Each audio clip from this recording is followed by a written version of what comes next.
A Dios demos toda la gloria. Y Padre, te damos gracias en esta tarde por este tiempo, Señor, que vamos a escuchar el mensaje que tienes para cada uno de nosotros. Y estamos aquí con un corazón dispuesto, un corazón hambriento de recibir tu palabra, de recibir lo que tú tienes para cada uno de nosotros. Señor, enséñanos, muéstranos, revélanos, danos esa palabra rema que en este momento cada uno de nosotros necesitamos. Cúbrenos con tu poderosa sangre, cubre nuestras vidas, nuestras casas, finanzas, matrimonio, familia, Señor, todo lo que hemos recibido de ti, Padre, que sea cubierto con tu preciosa sangre. Señor, y usa mi vida una vez más. Y sé tú, Espíritu Santo, haciendo todas las cosas. En el nombre de Cristo Jesús. Amén. Génesis capítulo 3.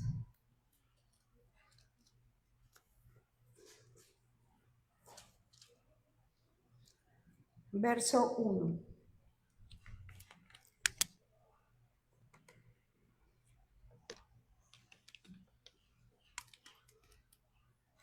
Dice, pero la serpiente era astuta, más que todos los animales del campo que Jehová Dios había hecho, la cual dijo a la mujer, ¿con que Dios os ha dicho no comáis de todo árbol del huerto? Y la mujer respondió a la serpiente, del fruto de los árboles del huerto podemos comer, pero del fruto del árbol que está en medio del huerto, dijo Dios, no comeréis de él, ni lo tocaréis para que no muráis. Entonces la serpiente dijo a la mujer, no moriréis. ¿Qué le dijo? No moriréis. Que sabe Dios que el día que comáis de él serán abiertos vuestros ojos y seréis como Dios, sabiendo el bien y el mal. Y vio la mujer que el árbol era bueno para comer y que era agradable a los ojos y árbol codiciable para alcanzar la sabiduría. Y tomó de su fruto y comió, y dio también a su marido, el cual comió así como ella. Entonces fueron abiertos los ojos de ambos y conocieron que estaban desnudos. Entonces cosieron hojas de higuera y se hicieron delantales. Y oyeron la voz de Jehová Dios, que se paseaba en el huerto al aire del día. Y el hombre y su mujer se escondieron de la presencia de Jehová Dios entre los árboles del huerto. Mas Jehová Dios llamó al hombre y le dijo, ¿dónde estás tú? Y él respondió, oí tu voz en el huerto y tuve miedo, porque estaba desnudo y me escondí. Y Dios le dijo, ¿y quién te enseñó que estabas desnudo? ¿Has comido del árbol del que yo te mandé no comieses? Fíjese, ¿has comido del árbol que yo te mandé que no comieses?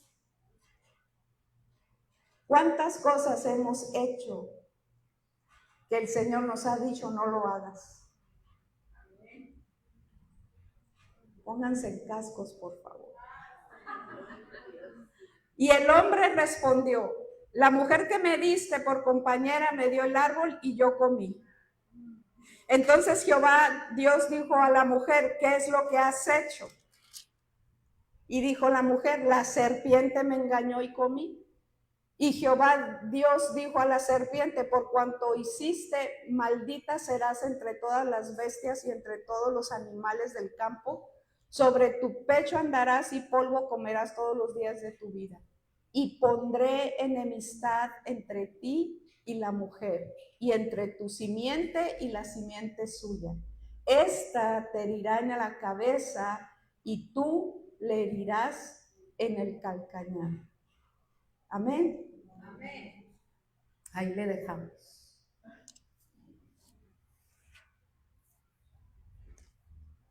¿Cómo trabaja Dios? Perdón, ¿cómo trabaja el enemigo? ¿Cómo hiere el enemigo nuestra alma? Este es un claro ejemplo que acabamos de leer, ¿verdad?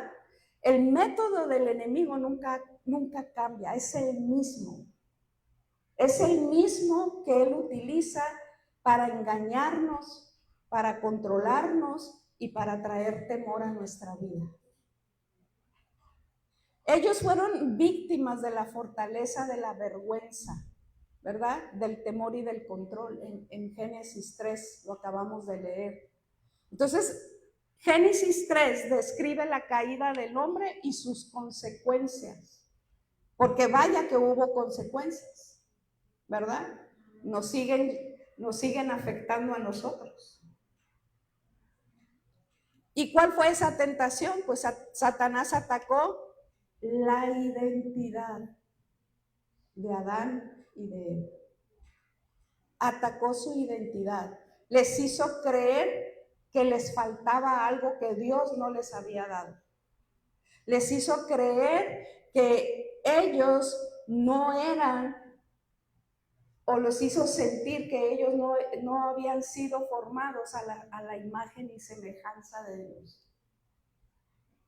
Es que ¿cómo le dice el enemigo o la serpiente aquí mencionada? Dice,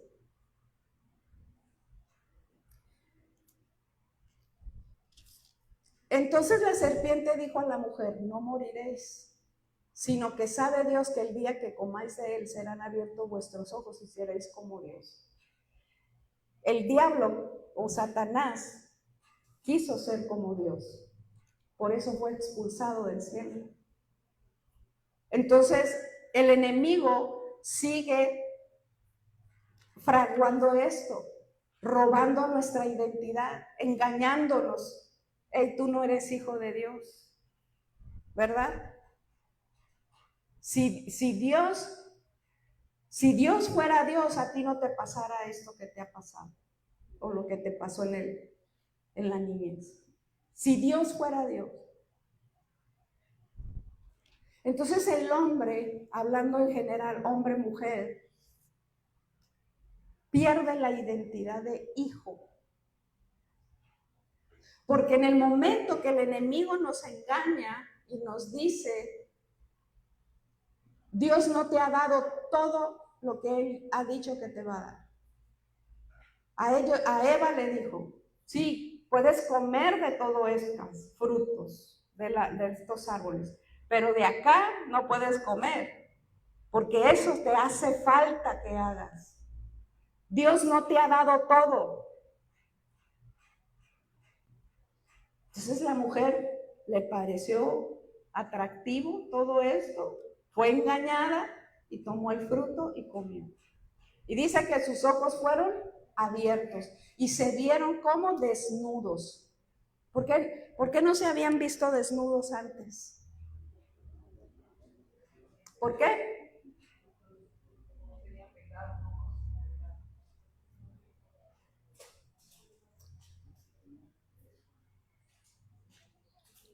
Porque ellos estaban envueltos en la gloria de Dios y no se miraban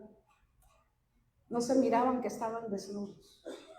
Pero cuando ellos decidieron desobedecer a Dios, dice que sus ojos fueron abiertos. ¿Qué quiere decir? Que la gloria que los envolvía se hizo a un lado y se vieron desnudos y sintieron temor, sintieron vergüenza y se escondieron de Dios. Y luego se echaron la culpa unos a otros, ¿verdad? El punto es que el diablo comienza a difamar la personalidad de Dios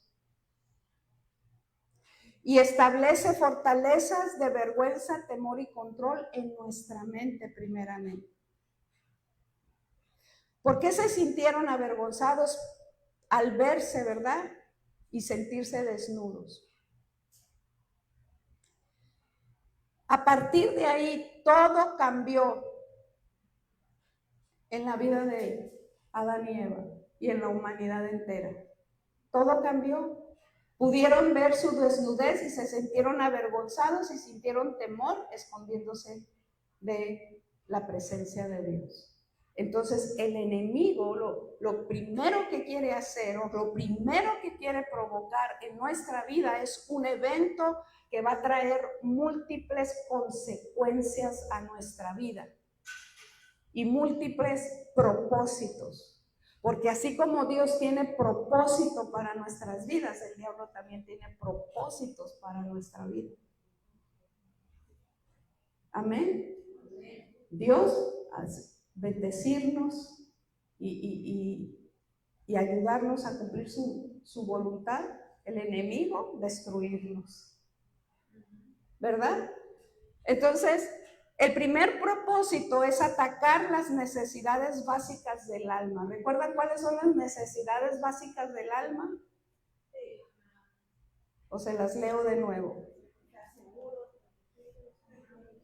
Sentirnos seguros, protegidos, valorados, amados, tocados de una manera apropiada por nuestros padres, seres queridos, ¿verdad? Necesidades básicas que se tienen que cumplir desde nuestra niñez hasta la adolescencia, ¿verdad? Y si alguna de esas no son provistas, porque tiene que ser provista por nuestros padres. Y si nuestros padres no nos proveyeron de estas necesidades básicas emocionales, entonces empezamos a tener problemas. ¿Por qué? Porque el enemigo empieza a tomar ventaja. Amén. El segundo propósito consiste en aprovechar el dolor que se genera en el momento de que las necesidades emocionales básicas son agredidas. El abandono, por ejemplo. Ya hemos hablado mucho de esto, pero es una de las necesidades que más nos afectan en nuestra vida. El rechazo. La necesidad de no sentirnos aceptados y valorados por nuestros padres. Que nos sentimos abandonados, ya sea físicamente abandonados o abandonados emocionalmente. Entonces, el enemigo aprovecha, porque hay un dolor dentro de nosotros. Papá me dejó, mamá me dejó. Ellos viven conmigo, pero nunca me han cuidado, nunca se han preocupado por mí, nunca han estado, ni siquiera me conocen, ni siquiera saben cuál es mi color favorito, ni siquiera saben qué es lo que yo deseo para el futuro. ¿Por qué? Porque no hay comunicación, no hay trato entre padre e hijo. Entonces, el enemigo va a aprovechar este dolor. ¿Por qué? Porque el niño o el adolescente se siente abandonado, se siente solo, menospreciado, sin identidad. Entonces el enemigo viene a aprovecha, a traer ¿qué? Temor, falta de identidad, corazón de huérfano, orfandad en nuestra vida. Y el enemigo está trayendo todo esto, ¿verdad? En el momento en que tú y yo no recibimos esas necesidades básicas, él va a empezar a establecer pensamientos y emociones y estos pensamientos, tarde que temprano, van a terminar engendrando el pecado en nuestras vidas. ¿Cuáles son esos pensamientos, esas emociones? Pues yo no valgo nada. ¿Para qué vivo? Si mis padres no me quieren, todo el tiempo me han rechazado, me han maltratado, me han abusado. A donde quiera que voy, en la escuela me hacen bullying, en la escuela me maltratan, nadie quiere tener una amistad conmigo. Pensamientos que el enemigo está metiendo. Entonces los niños en estos tiempos se están suicidando por eso. Y es terrible. Es terrible.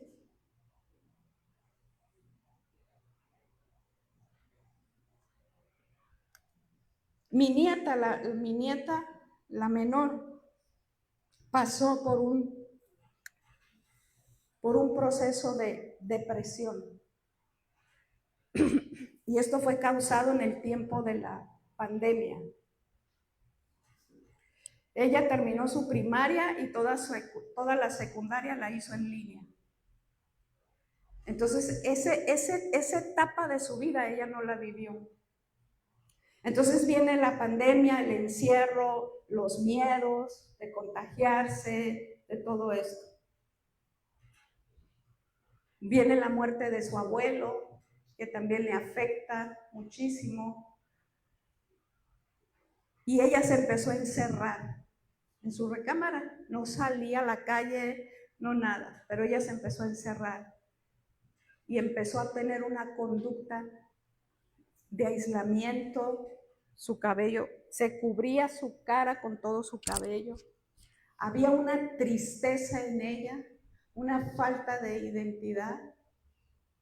Recuerdo que en un festejo de familiar estábamos ahí, le dije, vente, mija, voy a tomarte una foto. Y en el momento en que yo quise tomarle la foto, su rostro cambia.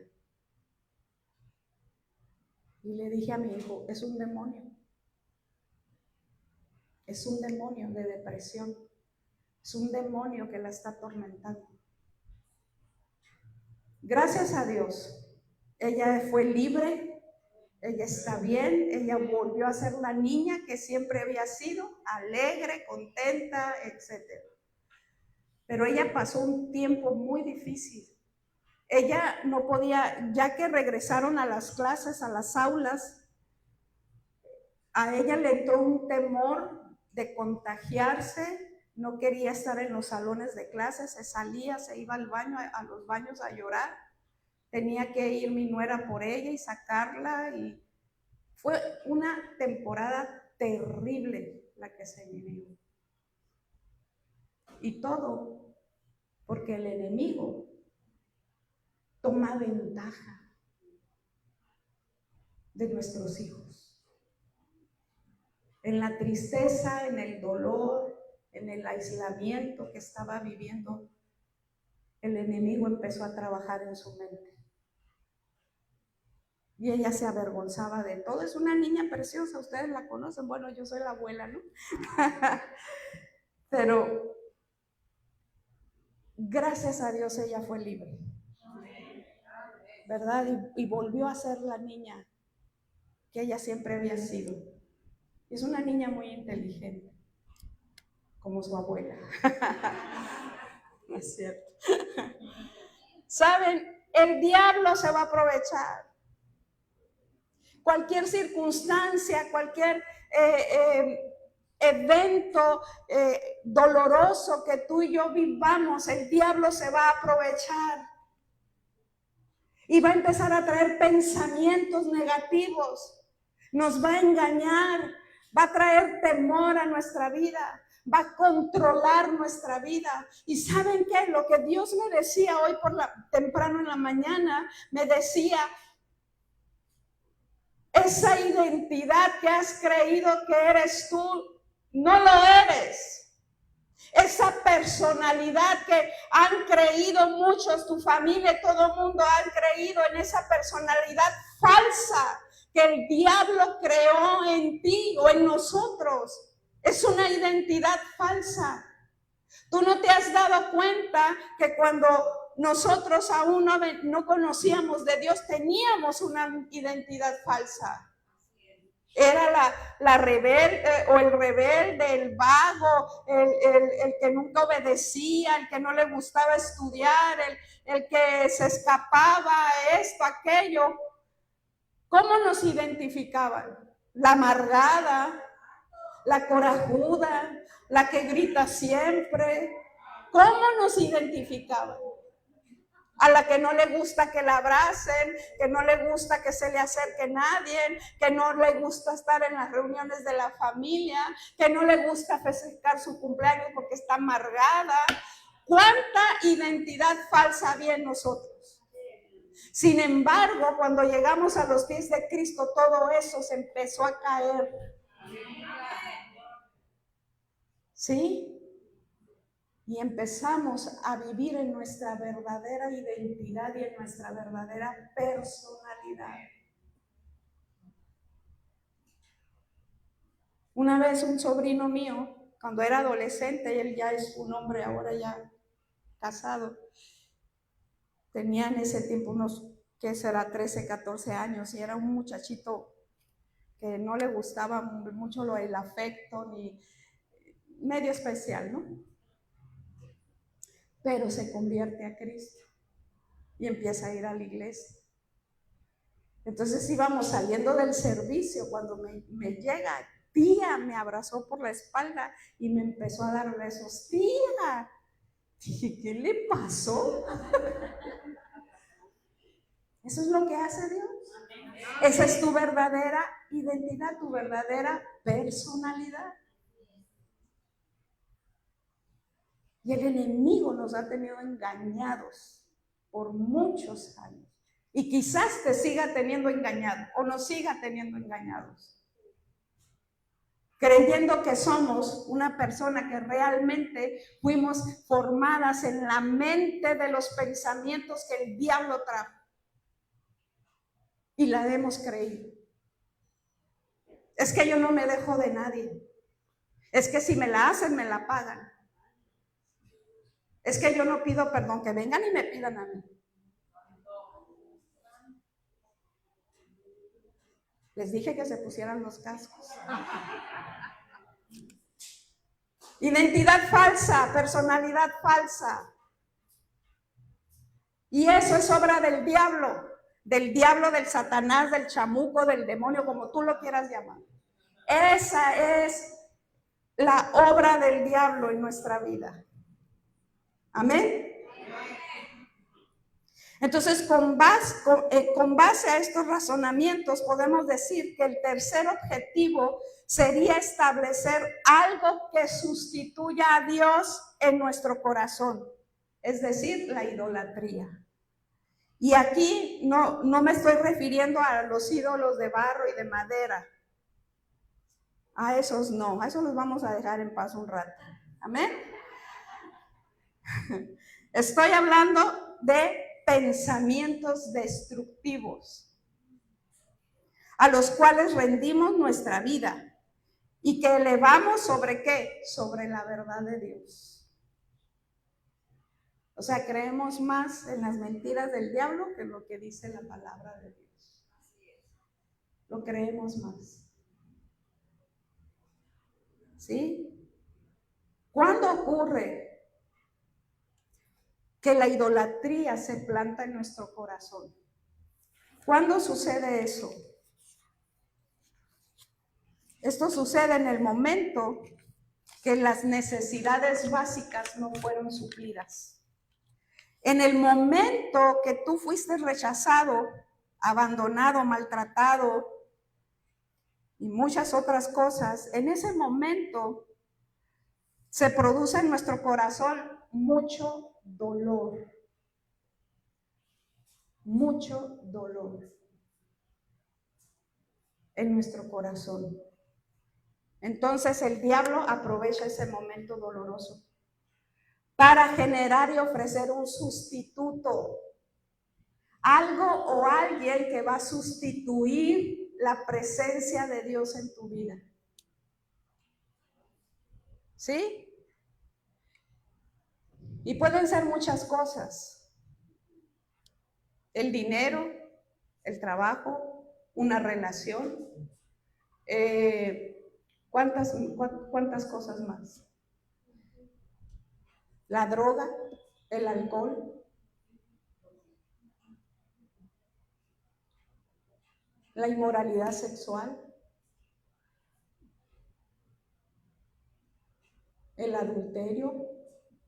¿Cuántas cosas?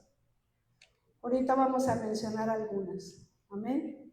Entonces el diablo va a aprovechar esto. En ese momento él va a generar y ofrecer un sustituto que aparentemente va a suplir dichas necesidades emocionales. Aparentemente, es que yo soy feliz. Uy, sí, soy muy feliz. Tengo todo lo que quiero, tengo un buen trabajo, tengo un buen carro, tengo buena ropa, tengo buena casa, tengo todo. A mí no me falta nada, yo no necesito a nadie. Yo soy suficiente y yo no necesito a nadie. Yo solito puedo salir adelante. O solita. No necesito a nadie. Pero sabes, es una mentira. Porque ni somos felices. Y sí necesitamos a Dios en nuestra vida. Y sí necesitamos a alguien que nos apoye en estas necesidades emocionales. Eso que el enemigo quiere traer, implantar a nuestra vida, es con la única idea de suplir, o el único plan de suplir la presencia de Dios en tu vida. ¡Ey! No le creas a Dios, hombre. ¿Cuántas veces te ha dicho que te va a sanar y no te ha sanado? ¿Cuántas veces te ha dicho que te va a sacar de pobre y no lo ha hecho? Porque nada más andamos buscando. Dame, Señor, dame, necesito esto, necesito aquello. Dame. Pero cuando lo buscamos a Él realmente. Cuando buscamos estar en su presencia, estar en esa comunión y en esa intimidad con Él. No, simplemente le presentamos nuestra lista de peticiones. Y a veces es larga. Y ya, en el nombre de Jesús. Y mañana me va a llegar el premio mayor, ¿no? Sustitutos de la presencia de Dios que siempre conducen a la esclavitud y a las adicciones y a hábitos destructivos. Vemos cómo el enemigo quiere entronar en su corazón algo que va a sustituir a Dios. Y una vez que lo logra, el pecado se establece. La persona agredida entra en conflicto contra la justicia o con la justicia del reino de Dios. ¿Recuerdan que hablábamos de la justicia de Dios la semana pasada?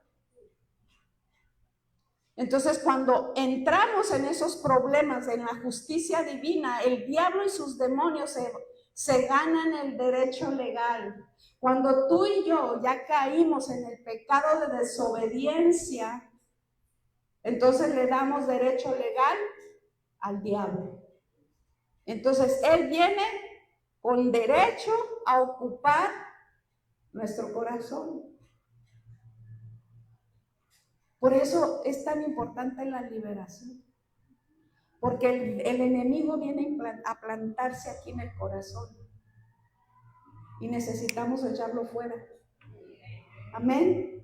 De nuestra vida. Entonces,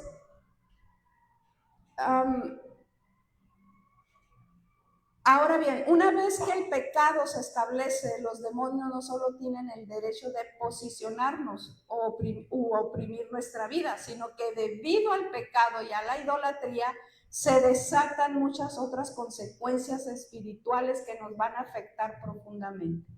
Cuando el enemigo ha logrado todo esto, empieza a construir fortalezas en nuestra mente y corazón. ¿Y qué es una fortaleza?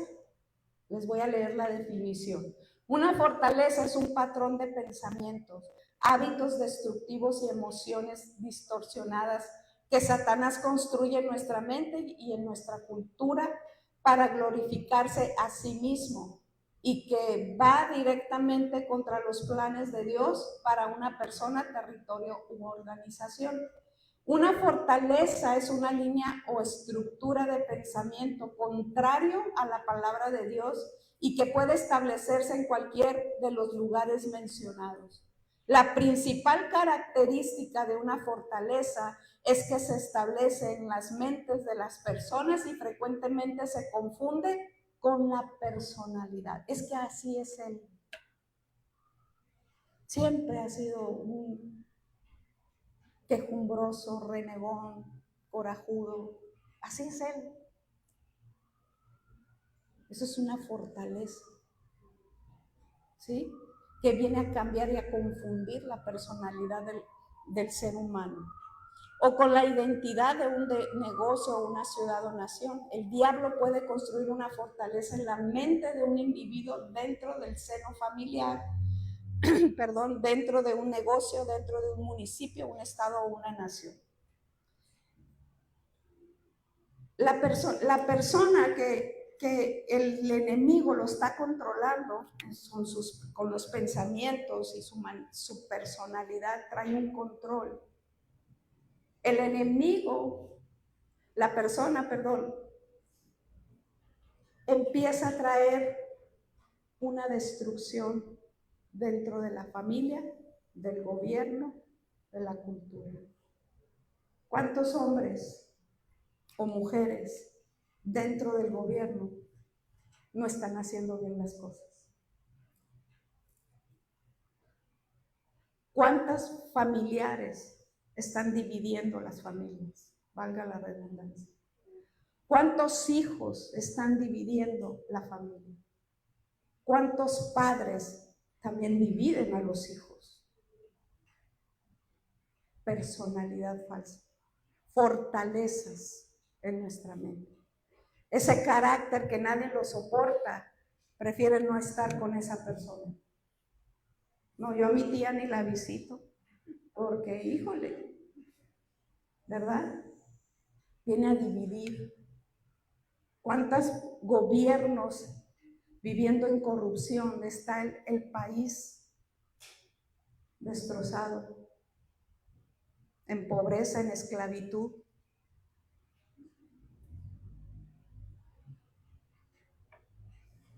Ayer me decía el profeta Raúl, me decía, no es lo mismo ir a Cuba que ir a México, porque son culturas y gobiernos muy diferentes. Por personas con unas fortalezas en sus mentes que han traído destrucción al país o a los países. Y lo mismo pasa en las familias.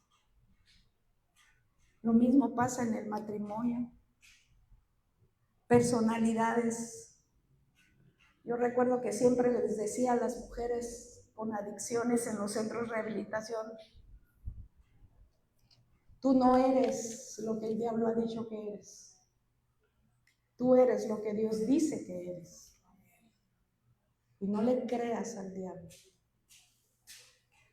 Amén.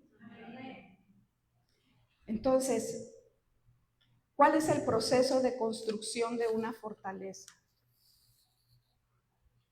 Bueno, todo inicia, como ya se lo he estado repitiendo en varias ocasiones, en un evento vergonzoso y humillante, que va a atacar nuestras necesidades básicas emocionales, nuestro valor como individuo y nuestra identidad sexual.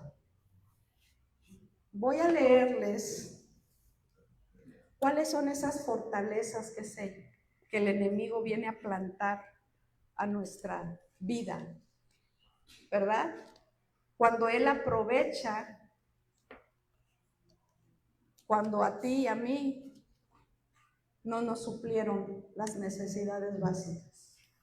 Y les voy a ir leyendo. ¿Amén? Ahí si te identificas, renuncia a esto. Abuso sexual, abuso emocional, abuso físico, abuso mental, violación sexual, rechazo abierto, abandono de amigos, abandono de grupos y organizaciones, falsas expectaciones de nuestra habilidad física o mentales, ya puede ser la belleza, deportiva, escolares o profesionales. ¿Cuántas personas crecimos con la autoestima baja?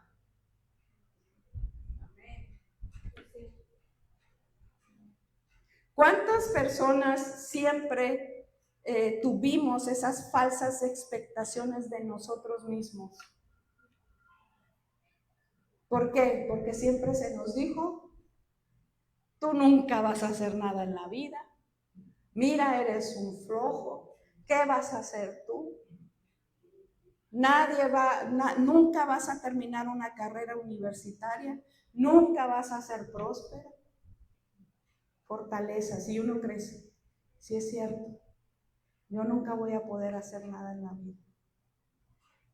Mírate, ¿cómo estás? ¿Quién te va a querer?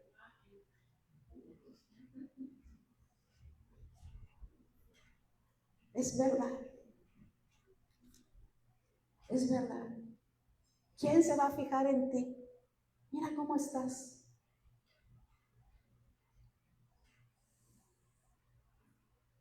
Falsas expectaciones por todo lo que nos dijeron cuando éramos niños. El abandono de los padres, humillaciones públicas, el bullying, abandono emocional, negligencia paternal, abuso verbal o de toda índole por un líder espiritual, un maestro o un familiar, intento de aborto, si te intentaron abortar, muerte de un familiar, enterarnos de que nuestros padres querían un hijo del sexo opuesto. O sea, cuando se entera el hijo, es que tú no queríamos que fueras tú, queríamos que fuera niña, o viceversa. Un embarazo no deseado, burla por una incapacidad física, burlas por un defecto corporal, padres demandantes, comparaciones entre hermanos, te vestían como niña cuando eras niño o viceversa, apodos constantes, adopción, divorcios, enfermedades crónicas, comparaciones con otras personas, obesidad, bajo de peso, porque estamos en obesidad o porque estamos muy bajos de peso, ¿no? Pobreza extrema. Aquí me estaba acordando algo de mí misma. Aunque ustedes no lo crean, yo era bien delgadita. Pero extremadamente delgada. Y todos me hacían burla. Y se burlaban de mí. Me ponían apodos, tanto en la familia como los amiguitos, todo. Y me casé, tuve a mis hijos y yo seguía siendo extremadamente delgada. Y un día fui al médico y le dije, doctor, ¿me puede dar algo para subir de peso? Y él se rió de mí. Dijo, ay mujer, unas quieren ser delgadas y tú qué quieres subir de peso. Pues no me dio nada. Entonces, una Navidad, mi mamá había hecho tamales. Y dije, me voy a comer todos los tamales que pueda para subir de peso. Y lo hice. Comí y comí y comí y comí tamales. Porque yo quería subir de peso. Porque era extremadamente delgada. Y sin darme cuenta, después, no sé cuánto tiempo pasó, empecé a subir de peso de poco a poco. Ahora los estoy bajando. Pero en ese tiempo era joven, ¿verdad? En ese tiempo. Y empecé a subir. Y me empecé a sentir bien. Porque es traumático para uno que nos estén diciendo o gordos o flacos.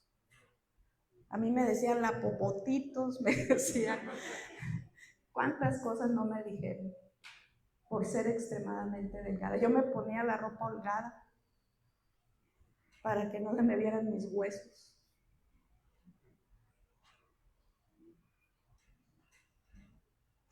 Crece uno con una expectación equivocada. Y eso es traumático. ¿Qué te pasó a ti? ¿Cuáles fueron las ofensas y las burlas que se hicieron en contra de tu persona que te traumaron en verdad? La altura también, la estatura. También se burlaban de mi estatura. Yo aún tengo siempre amigas más bajitas, pero se burlaban. Y eso a mí me causaba trauma. Flaca y alta, imagínense. Entonces es terrible lo que el enemigo viene a traer fortalezas a tu mente. Porque tú te lo sigues creyendo. Porque siempre nos cubrimos con algo para que no me vean. Si tengo un defecto en mi cara, me lo cubro. Si tengo un defecto en el cuerpo, me lo cubro. Para que no se burlen, para que no me critiquen. Esa es una falsa personalidad que el diablo implantó en nuestra mente a través de una fortaleza y en nuestro corazón. Entonces crecemos teniendo una personalidad equivocada. Y créanme que cuando me comí todos esos tamales era cristiana. Ya conocía de Dios, pero venía un trauma en mí hasta que Dios empezó a sanar y empezó a liberar y me empezó a dar en la identidad de hija y quién soy yo en Cristo. Amén. Entonces esas fortalezas empezaron a caer de mi mente y de mi corazón. Porque la autoestima está tan baja que tú te ves al espejo y ¿qué es lo primero que te dice, sabes? Qué gorda, qué fea, mira mi nariz, mira mis ojos, mira mi cabello, mira esto, mira aquello, las canas. ¿Sí? Falsa personalidad. Bueno, ¿dónde me quedé? Creo que me voltearon la hoja, aquí está. Abandono de los padres, humillación pública, bullying, abandono emocional, negligencia paternal, abuso verbal y de otra índole por un líder. Eso ya lo leí, ¿no? Ok. Pobreza extrema, falta de alimentos, cuidados médicos, falta de educación. Perdón. Padres drogadictos o alcohólicos, pérdida de negocios, traiciones de amigos, socios y familiares, menosprecio por los padres, favoritismo entre hermanos, madres dedicadas a la prostitución o padres dedicados a los negocios ilícitos, fracasos que pueden ser únicos o múltiples, falsas responsabilidades que no pueden cumplir. Ejemplo, un padre que le dice al hijo menor de edad, si muero, tú te vas a encargar de la familia, a un niño, ¿no? Por siempre el chivo expiatorio. El chivo expiatorio es el hijo que siempre es culpable de todo lo malo que sucede en casa, ¿verdad? Todo lo que pasa, sin importar si realmente lo hizo o no lo hizo. Se van derechito con él, ¿verdad? Y a los otros hermanos ni toman en cuenta, tú fuiste, porque siempre eres tú. Exposición pública, burlas de compañeros, críticas de maestros, bromas sexuales inapropiadas, exposición sexual fuera de la edad adecuada, pérdida de la reputación, en especial ahora que existen las redes sociales, exposición inadecuada de tus sentimientos, medios sociales, escuela, en grupos, etc. Esterilidad, ser testigo de un asesinato, padre o madre agresivos, creer que Dios nos abandonó o que no le importamos, rechazo por alguna pareja sentimental, víctima de adulterio, haber presenciado una guerra. Esto es una pequeña lista de las muchas fortalezas o eventos traumáticos que hemos vivido y que vinieron a crear fortalezas en nuestra mente y en nuestro corazón. Amén. Bueno, lo que tenemos que comprender a continuación es que estos eventos tienen como objetivo primordial hacer florecer los pecados de nuestros antepasados. Ya hablamos de las maldiciones generacionales. Entonces, sobre todo tiene la meta de envolvernos en el pecado, llenarnos de la falta de perdón y resentirnos contra Dios y con otras personas. La falta de perdón es un arma poderosa del enemigo, porque él sabe, el diablo conoce las escrituras más que tú y yo, ¿verdad? Entonces el diablo sabe que si tú no perdonas a que te ofendió, te lastimó, te dañó, Dios no te perdona. Entonces, ¿qué trata de traer el diablo a nuestra contra? La falta de perdón. ¿Y por qué no queremos perdonar? Por orgullosos. ¿Por qué voy a pedir perdón yo si nunca hice nada? ¿Por qué? Bueno, aún así, aunque no hayas hecho nada, tú tienes que pedir perdón. Así trabaja Dios. Y nada de andarse vengando uno con otros. Porque eso es obra del diablo. Así de claro. Es que ya me cansé. Siempre me está ofendiendo, siempre me está lastimando. ¿Qué dijo Jesús? ¿Cuántas veces he de perdonar? Le preguntaron a Jesús. 70 veces 7. O sea, por siempre. Al día. Porque todos los días recibimos ofensas o nos ofendemos, ¿verdad? Y tenemos que perdonar.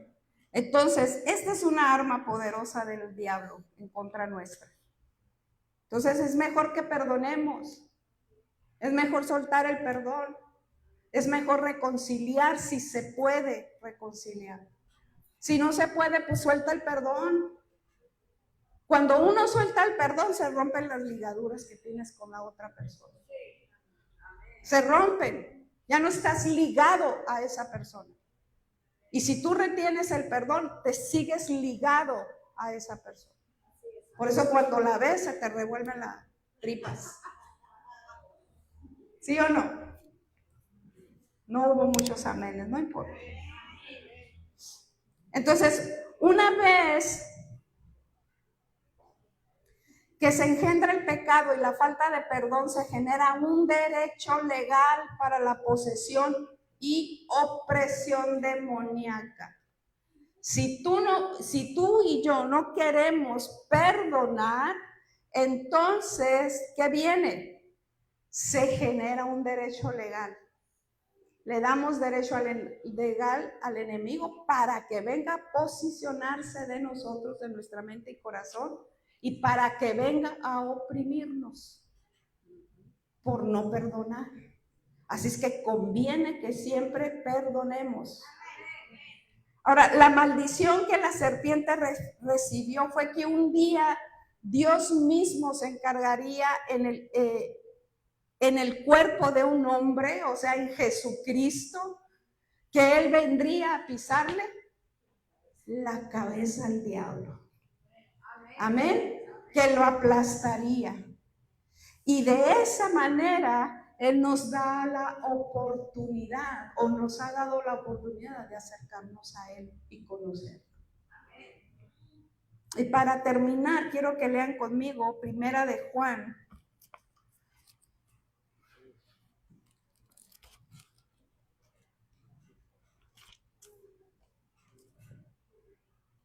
Verso del 1 al 8.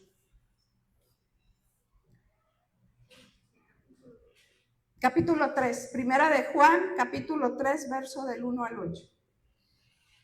Mirad cuál amor nos ha dado el Padre, para que seamos llamados hijos de Dios. Por esto el mundo no nos conoce, porque no le conoció a Él.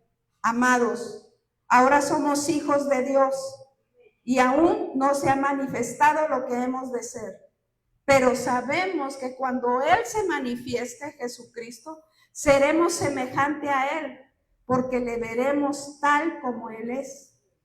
Y todo aquel que tiene esta esperanza en Él, se purifica a sí mismo, así como Él es puro. Todo aquel que comete pecado, infringe, también la ley, pues el pecado es infracción de la ley. Y sabéis que Él apareció para quitar nuestros pecados, y no hay pecado en Él. Para eso Él apareció, para que no haya pecado en nosotros. ¿Por qué? Porque Él no es pecado, porque Él no tiene pecado. Amén. Verso 6, todo aquel que permanece en Él no peca. Todo aquel que peca no le ha visto ni le ha conocido. Hijitos, nadie os engañe El que hace justicia es justo como Él es justo. El que practica el pecado es del diablo, porque el diablo peca desde el principio. Para esto apareció el Hijo de Dios, para deshacer las obras del diablo. Amén. Para eso apareció el Hijo de Dios. Para esto el Hijo de Dios está ahora en nosotros. Para deshacer todo lo que el enemigo causó en nuestra vida desde nuestra niñez hasta ahora. Todo eso apareció el Hijo para deshacer toda obra de Satanás en nuestra vida. Para que tú y yo seamos libres. Para que tú y yo obtengamos o vivamos en la personalidad real que tú y yo somos. No lo que el enemigo ha dicho que somos. Amén. Entonces, por eso les decía hace un momento, el perdón es importante. Perdona a tu vecino que te pone el carro en la entrada de tu cochera. Perdónalo. Perdona. Los que te ponen música hasta las 4 o 5 de la mañana. Perdona. Perdona a aquel que te voltea la cara y no te saluda.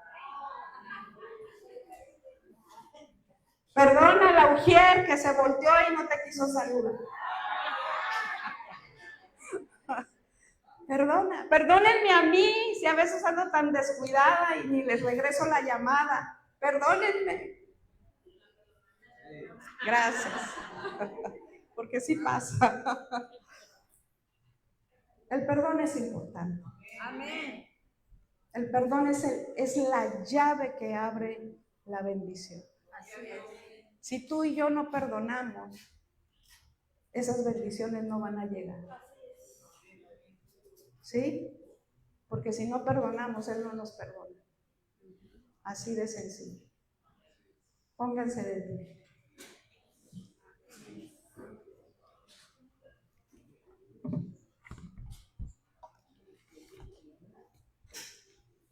Gracias, Señor.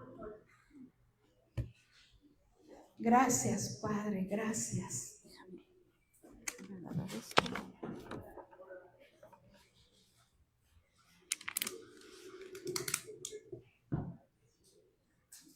Gracias, Jesús.